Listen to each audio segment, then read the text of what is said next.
There's always this element in that brand relationship where customers want to feel that brand is authentic. Does AI impact the authenticity of that brand?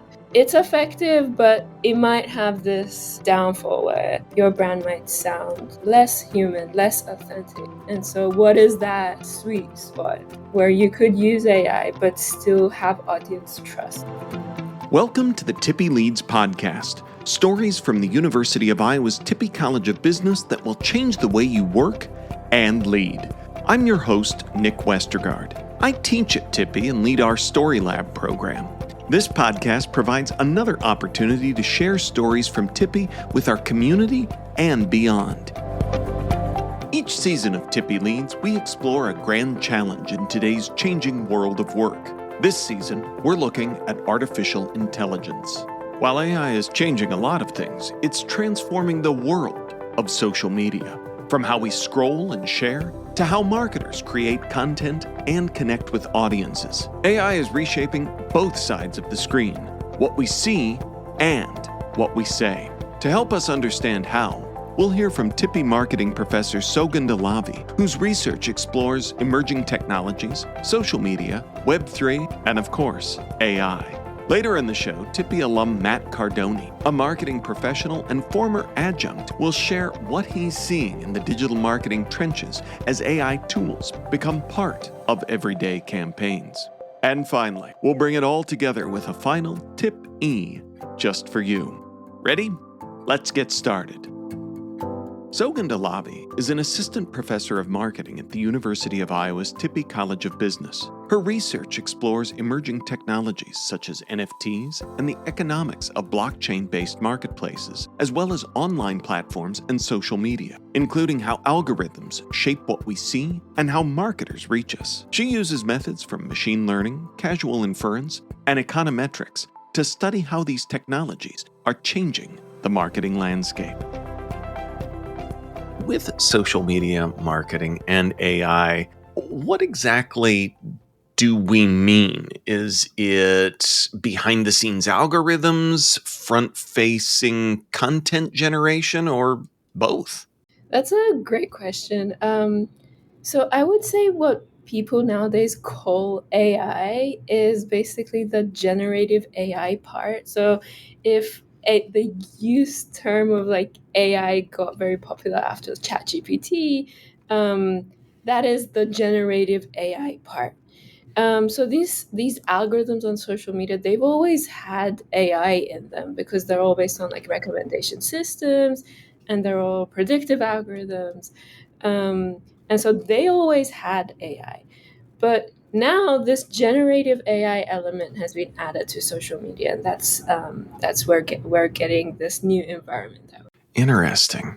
So, what kinds of tools are creators and advertisers actually using on some of those legacy social platforms? So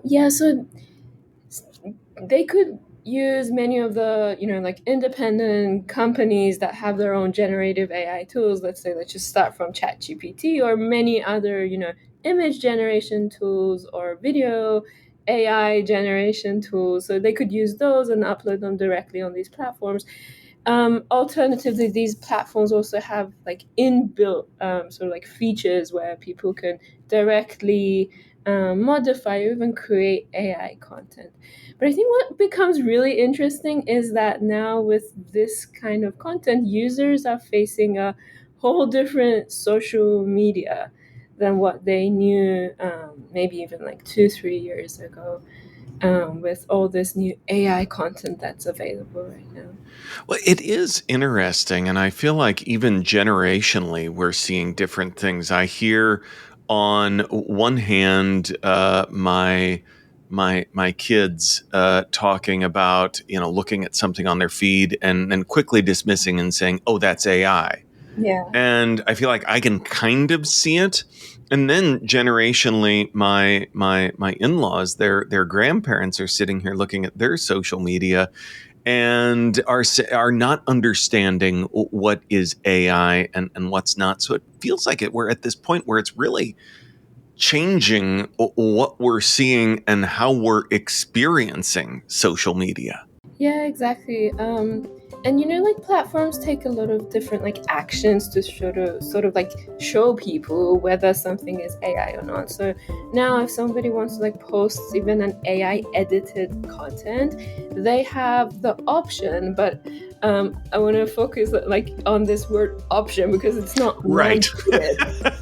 So they could like select if they want to put a label on their content that this is AI edited or AI modified. So there are some features like this that platforms are trying to put on their apps so people could tell.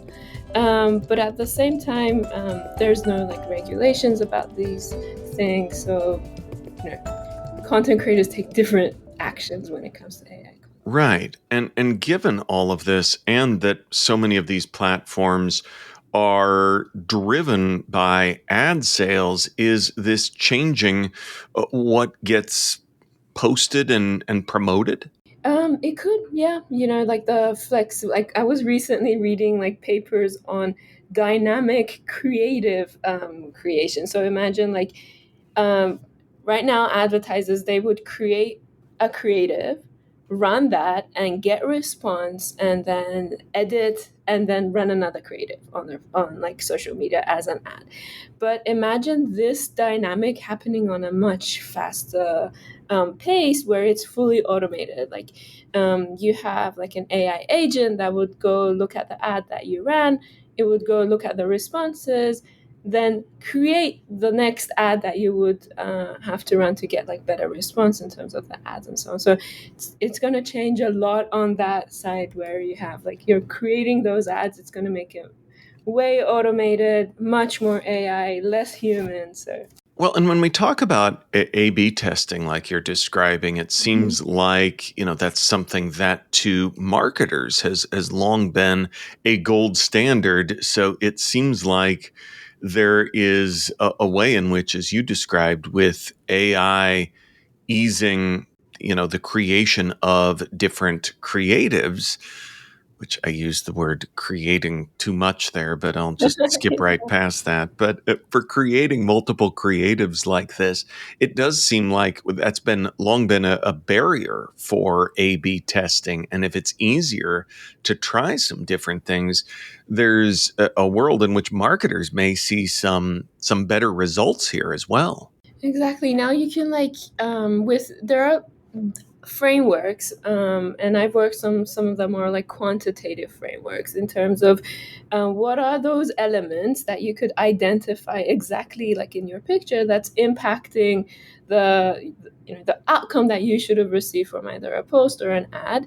And now with generative AI, you could easily go modify those different elements in that picture, but you didn't have this tool prior to this. So imagine it was a picture, you had to actually go create that setup, take a picture, and that would be your new ad creative. But now you could just modify a very simple and small part of that picture and make your ad more effective, basically. So, more effective marketing. And if we ladder up, what does this do to the relationship between brands and audiences on social media?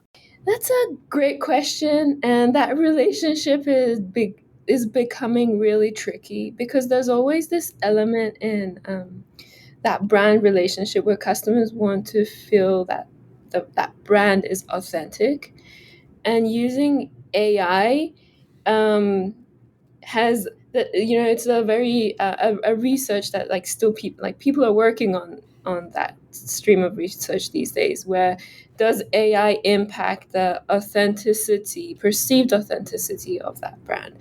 And so it's effective, but it might have this downfall where your brand might sound less human, less authentic. And so what is that sweet spot where you could use AI but still have audience trust? So that's the key point that you just mentioned there of audience trust. So on the consumer side of this, how does being exposed to AI generated posts and ads affect that trust, engagement, and ultimate decision making? That's a great question. I would say it's maybe ongoing research these days. We don't have a clear answer. We could think that it's probably decreasing trust, but at the same time, there are benefits. For example, when you use AI to create a more like customized ad, that content might become more relevant to that audience. So then, again, for users, it's also it could also have pros and cons at the same time. But it's a great question, and hopefully in the near years we'll figure out Yeah. what that is. So, as this episode comes out, we will be in the fourth quarter of 2025, and many will be looking ahead to planning initiatives for the new year. And I would assume that many companies, including Tippy, will be talking more about AI and planning for the new year ahead. What should marketers and advertisers do to responsibly think about AI in their planning for 2026?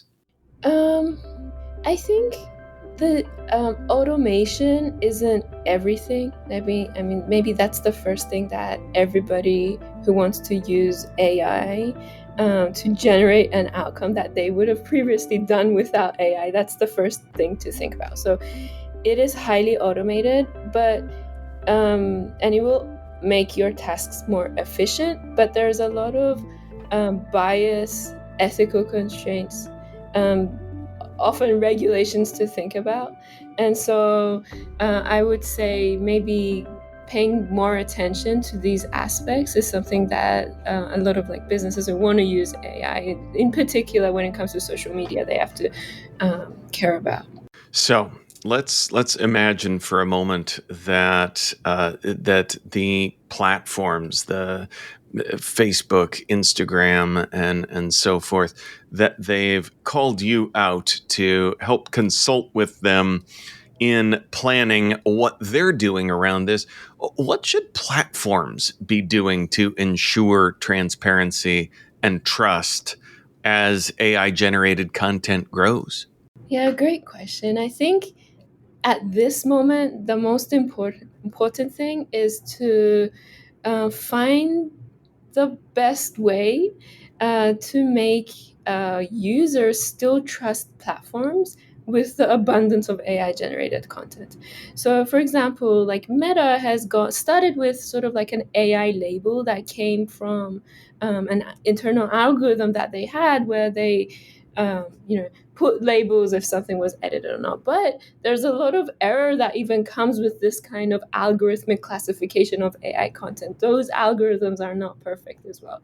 So then you would end up with content or posts being tagged as AI where they weren't AI. And so this is going to damage that business that wanted to like gain something from that social media post. And so um, I would say finding that a strategy where users can become aware that something is AI or not, but at the same time not hurt um, that business's objective would be a very important question at the moment. So, I've been talking with many of our researchers this season, and a challenge is that you've got a technological development that is moving rapidly. And research is important, but does not develop rapidly. And it takes a long time to set up a study, to run it, to analyze it, and ultimately publish. So with that long lead time and a space that's rapidly changing, what are you looking at when it comes to AI and marketing down the road? Yeah, I think that's very true. Like our research and papers take around 4 to 5 years to get published from the initial start date. So that's a very tricky part of our career. But in terms of AI and how it's moving fast, I think the type of research that would be impactful, given that time that's necessary for publication, is those that are to some degree. Um, you know they're protected with time, In other words, like you're not looking at the impact of a specific feature on an outcome, but looking at it from a broader perspective. Um, so yeah, maybe focusing more on like research that isn't gonna just vanish with a simple change in an algorithm or a simple change in a feature. That those are the type of research that are gonna be still valuable in like 4 or 5 years.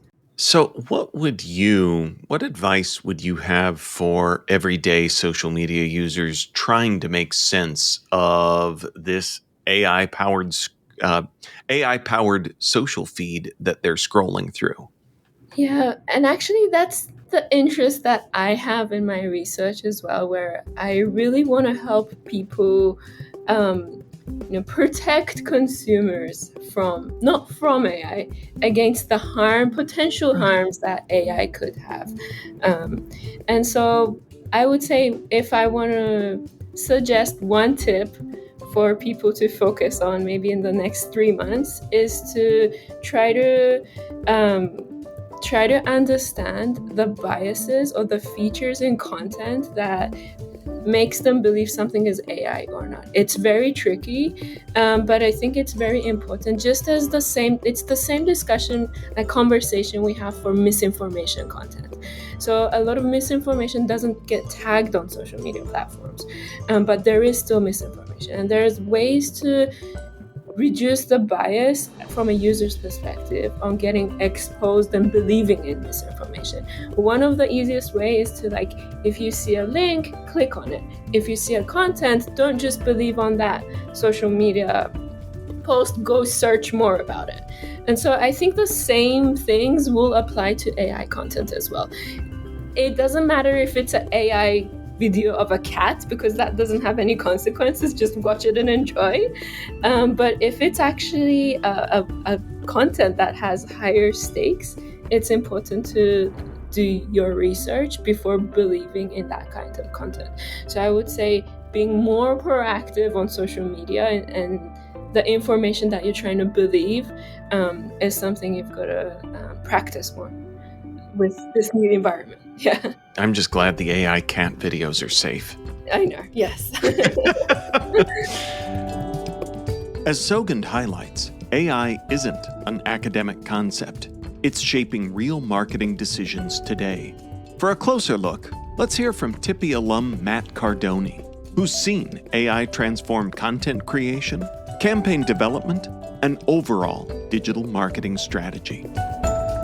So I'm Matt Cardoni, and I teach and I consult AI and digital marketing. I've been teaching for a while. I actually taught at Tippy for a while, doing digital marketing there. I actually went to school. I went to undergrad at Iowa as well, the biomedical engineering program, and then took a few years off to travel the world and see some sites. And then I went back to school at Tippy in 2005 and went through the program there, got my MBA, and then fast forward a few years, I moved to Chicago and got into industry as a digital marketer. And then Tippy had reached out to me to ask me to help teach digital marketing there. So I was thrilled. It honestly was one of the best experiences professionally of my life. Like, it was such a delight to collaborate with the team there. We put together a great program with Google Ads. The students were learning with nonprofit teams, so they would get real-world experience with consulting and also practicing with tools that actual clients would use. So it was a great experience. We got an award for it from the Search Marketing Awards, and it was really rewarding because we were getting the students certified in these industry standard tools like Google Analytics and Google Ads. And then we also got to give them practice consulting with the soft consulting skills, and they would develop relationships with these nonprofit professionals. So I feel like my industry was particularly early adopters of AI because being digital, a lot of the digital marketing practices and skills are immediately able to be impacted by AI. So I feel like I got a little bit of an early glimpse into the AI train coming down the tracks. And in fact, AI drastically impacted my work because so much of what I do, I can use AI for. And I had a team of people working for me, but now AI does a lot of our work. And so over the time, as they have moved on and done other things with their careers, most of my work is predominantly just me and AI. So I use AI to create content for my clients. I use it to create, strategies and tools and all sorts of interesting things that I think a lot of people, when I talk to, I'd say people who are not immersed in digital and or AI, they don't see how much of an impact this technology is really going to have on our industry and society. I just saw a statistic like 70% of jobs are expected to be obsolete in a year and a half by McKinsey Consulting. And so, of course, you can see different statistics anywhere you look, but the fact is it's overwhelmingly impacting industries, especially mine, at I'd say an unprecedented rate. And I don't think people understand the impact that it's going to have. I feel like we now have a chance and really a chance to do things right. And that's the optimistic point of view. The other point of view is it's here and it's kind of like adapt or become obsolete, in my opinion, because, a lot of people debate the ethics of AI. And I think that's primary, right? Because let's fast forward down the road a few years and just think hypothetically, if it does make all of our jobs obsolete, well, who is going to be left? It's going to be those who know how to implement AI. It's going to be those who know how to use it and stand up for the ethics to help the society the most. Because I think this is an existential philosophical question, like who are we and what is our value to the world? And I think those are the questions that AI is going to force us to answer. One of my favorite thought leaders in the space of ethical AI is Professor Casey is their name, and she's I'd say fascinating in the sense that she's been doing this for years already, like focusing on AI. And you may have heard her in the news because the New York Times did a special on her where she talks. She gives great information about the background of AI, the ethics, the history, the kind of the why, and so she's my favorite, I'd say, thought leader to follow. But then my other favorite AI thought leader would be Matt Wolf, who gives a rundown of like all the latest and greatest AI tools in the marketplace and kind of why they're important. He doesn't necessarily focus solely on ethics, but I trust his material, and so in that sense, it's ethical, and then he tends to be very thoughtful with his curated list of recommended tools. The interesting thing about AI is that you see the benefits of efficiency immediately. Like you can, some of these tools take years to learn, but like with AI, it's the impact is seen immediately, at least in terms of some of those things that I have done. One example I would give to highlight that is, so one of my clients is a lawyer, and they have they're a prevailing wage. They're an employment lawyer, and they focus on prevailing wages, which are wages kind of set by the industry, by the government, for minimum wages for tradespeople. And their work is focused on making sure those wages are being paid accurately and fairly by employers. And so one thing I did recently, just published it today actually, was we used AI to create a wage calculator lookup tool. So that because a lot of times employees don't know what their wage should be. And the information on, we were doing this in California, the California site is very convoluted and there's lots of steps and it's all in PDFs and you have to select like where you live and what type of laborer you are and what kind of, all sorts of different filters. The long and the short of it is people don't know what their rate should be. And so we created this calculator that automates all of that process, and then you just type in what your metrics are, and it'll tell you what your rate should be. I've actually found it to be very helpful to reducing teams' workload. So usually clients are like happy to see me, and they're happy with the output. It's less onerous, and when you talk about like the ethics of it, a lot of it they're also pleased about because it helps them appear better, right? It helps them appear more thoughtful and more fair and equitable. Having seen the internet boom, having gone through it myself personally with the dot-com boom, and I was a software engineer at the time, specifically an internet software developer, the career just kind of took off and shifted, and then it went crash in the dot-com boom bust. So having ridden this train for a while, that background is really helpful because right now it's the Wild West. Like there's so much opportunity out there for people to get involved, to be entrepreneurs, or to learn something new. I mean, it's just mind-boggling when you think about that because this is changing so fast. So it's time to tune in. That was Tippy alum Matt Cardoni sharing his experiences from the front lines of digital marketing. Now let's go back to Sogund Alavi one last time for a final tip E for you to remember in your work. So as a social media user, one tip is to be more proactive when using social media these days in this new environment that we're in, with the abundance of AI-generated content, specifically for that type of information where it has high stakes. It's important to be proactive as you would have been when you were reading news, to make sure that type of content you're consuming isn't, for example, misinformation, and you do your research before believing in that content. So this practice becomes more important when we're in the environment that has more AI generated content. Hearing from both Sogund and Matt shows us that AI is reshaping communication in ways that affect both marketers and audiences. The tools are powerful, but it's human judgment and creativity that make the difference. In our next episode, Tippy Business Analytics professor Kong Zhao joins us to explore how AI can help predict the future, from forecasting trends to anticipating business decisions. This episode of Tippy Leads was written and produced by me, Nick Westergaard, with special thanks to Sogund Alavi and Tippy alum Matt Cardoni. To learn more about our faculty guests, their research, and more, go to tippy.uiowa.edu/Tippy Leads.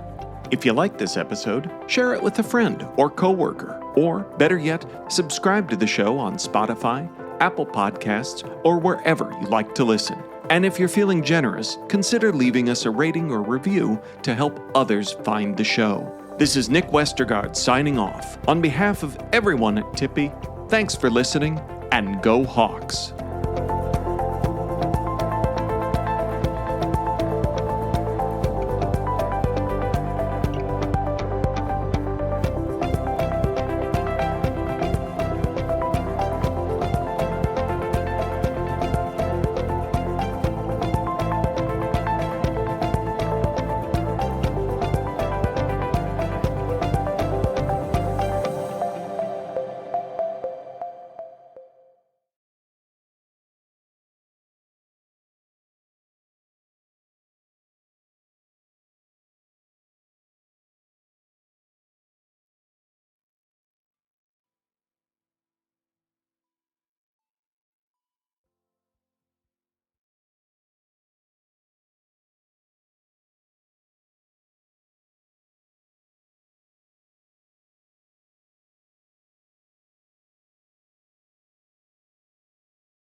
You may know you're listening to this show along the Marketing Podcast Network, but did you know there are other great shows on MPN to help your business? Robbie Samuels hosts the On the Schmooze podcast. Robbie, tell listeners what to expect from the show. Since 2015, I've interviewed entrepreneurs who overcame challenges to achieve success in their field or industry. Tune in to On the Schmooze to listen as I ask deep questions to elicit untold stories about leadership and networking. And where can people subscribe? Find the show at ontheschmooze.com or on marketingpodcast.net, or just search for it wherever you get your podcasts. You heard them. Go subscribe.